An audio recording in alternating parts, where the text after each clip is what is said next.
Hello everyone, मेरा नाम है उज़मा और नीट 2027 की जर्नी में आज है मेरा डे 70। फाइनली डे 70 कंप्लीट हो गया। तो यार आज था संडे और आज कोई क्लास वगैरह थी नहीं, तो मेरे को टेस्ट एनालिसिस करना था। तो मैं पहले की मैं अब तक 3 टेस्ट दे चुकी हूँ। मैं बार बार वीडियो में बताती रहती हूँ कि मैंने 3 टेस्ट दे दिया। एक टेस्ट कौन सा दिया था मैंने, वो 4.0 था, 2025 का था। हाँ, उसका पहला टेस्ट था, तो वो मैंने दिया था। तो तीनों टेस्ट का मैंने एनालिसिस तो कर रखा था पहले, लेकिन कल मैंने आपको दिखाया था ना, मैंने हार्ड कॉपी निकलवा रखी है, तो उसमें मेरे को फिर से एनालिसिस करना था।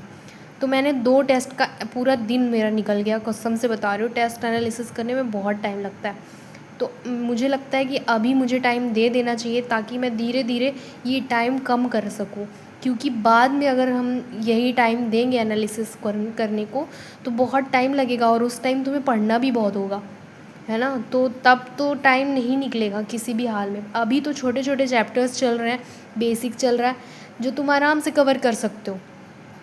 तो आई थिंक टेस्ट एनालिसिस को अभी ज़्यादा ज़रूरी है टाइम देना, ताकि हम टेस्ट एनालिसिस का जो टाइम है उसको रिड्यूस कर सकें।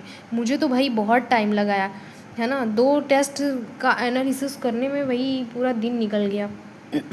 इसके अलावा मैंने कुछ भी नहीं किया यार, कुछ भी नहीं किया। बस दोनों टेस्ट को एनालाइज कर रही थी और जो क्वेश्चन नहीं बने उसको सॉल्व कर रही थी। उसमें भी मैंने 20-25 क्वेश्चन किए, सॉल्व किए हैं ना, सारे सब्जेक्ट का मिला के। और जो गलत हो गए उनको भी सॉल्व किया, और जो सही थे उसको भी थोड़ा थोड़ा चेक करी थी कि उसमें से ऑप्शंस कौन से मेरे को नहीं आ रहे हैं। तो मैं पूरा डिटेल में बढ़िया टेस्ट एनालिसिस 2 टेस्ट कर पाई। थर्ड जो अभी लास्ट टाइम हुआ था टेस्ट, उसका मैंने एनालिसिस किया ही नहीं। तो वो मैं धीरे धीरे करके करती रहूँगी किसी भी तरह से। तो यार आज इतना ही हुआ। ये देखो, मैंने रफ़ कॉपी में एनालिसिस कर रही थी, जो जो क्वेश्चन मेरे गलत हुए या नहीं आ रहे थे उनको इसमें सॉल्व कर रही थी दोबारा से रफली, और फिर टिक मार्क कर रही थी। मैं लिख रही थी कि इसमें कंसेप्ट नहीं क्लियर है, इसमें ये नहीं दिक्कत है। तो मैं सब कुछ कर रही थी। अभी रात को मुझे KPP भी करनी है, जो अभी सर लास्ट टाइम दिए हैं वो करना है।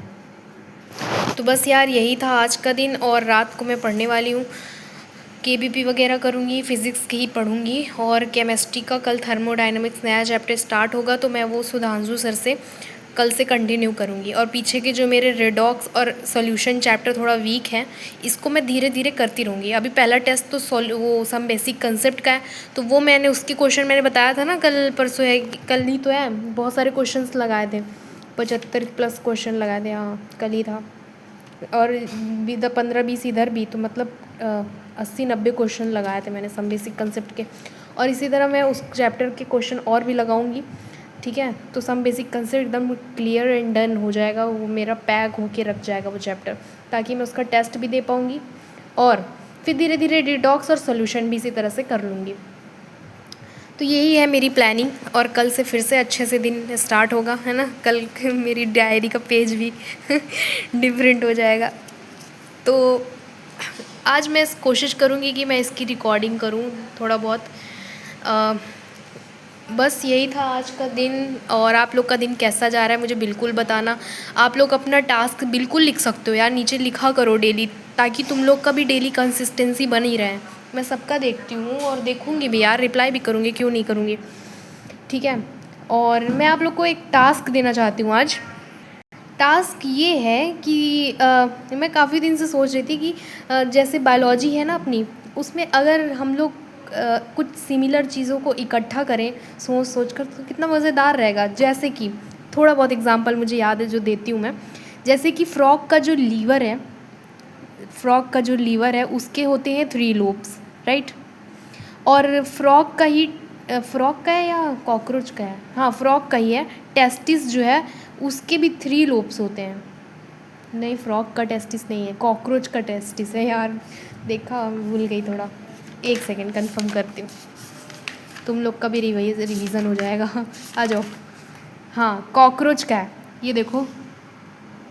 कॉकरोच का जो टेस्टिस है उसके भी 3 लोब्स होते हैं, ठीक। और एम्फीबियन की जितने भी एम्फीबियन होते हैं उनके 3 हार्ट हार्ट में जो चैम्बर होता है वो 3 होते हैं। तो इसी तरह से मुझे और भी, जैसे कि जर्म लेयर्स हमारे 3 होते हैं, 3 जर्म लेयर्स होती हैं, ठीक है।